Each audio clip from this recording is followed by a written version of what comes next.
Chapter 21, Trade and Labor in West Africa. As I am under the impression that the trade of the West African coast is its most important attribute, I hope I may be pardoned for entering into this subject. My chief excuse for doing so lies in the fact that independent travelers are a rare sight in the Bights. The last one I remember hearing of was that unfortunate gentleman who went to the coast for pleasure and lost a leg on Lagos Bar. Now, I have not lost any portion of my anatomy anywhere on the coast, and therefore have no personal prejudice against the place. I hold a brief for no party, and I beg the more experienced old coaster to remember that a looker-on sees the most of the game.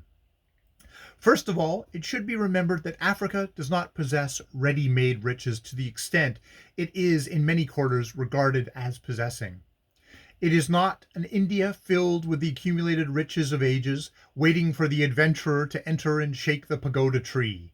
The pagoda tree in Africa only grows over stores of buried ivory, and even then it is a stunted specimen to that which grew over the treasure houses of Delhi, Seringapatan, and hundreds of others as rich as they in gems and gold.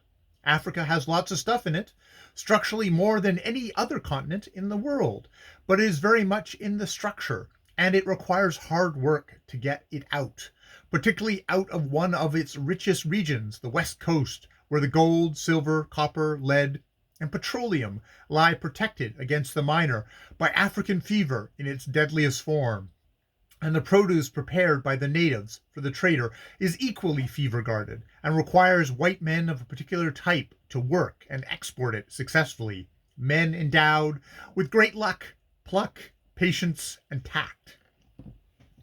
The first thing to be considered are the natural resources of the country. This subject may be divided into two subsections. One, the means of working these resources as they at present stand. Two, the question of the possibility of increasing them by introducing new materials of trade value in the shape of tea, coffee, coca, etc. With regards to the first subdivision, the most cheerful things that there are to say on the West Coast trade can be said. The means of transport being ahead of the trade in all districts save the Gold Coast. I know this is a heresy, so I will attempt to explain the matter.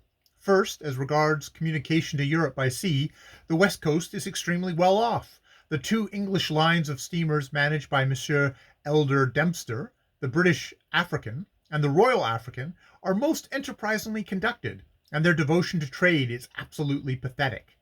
Let there be but the least vague rumor, sometimes I have thought that they have not waited for the rumor, but gone in as an experiment, of a puncheon of oil, or a log of timber waiting for shipment at an out-of-the-world, one-house port. One of these vessels will bear down on the port and have that cargo.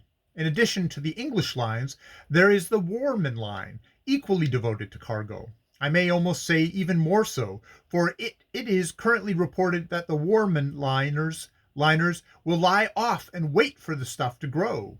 This I will not vouch for, but I know the time allowed to a Warman captain by his owners between Cameroons and Big Bagata, just round the corner, is 8 days.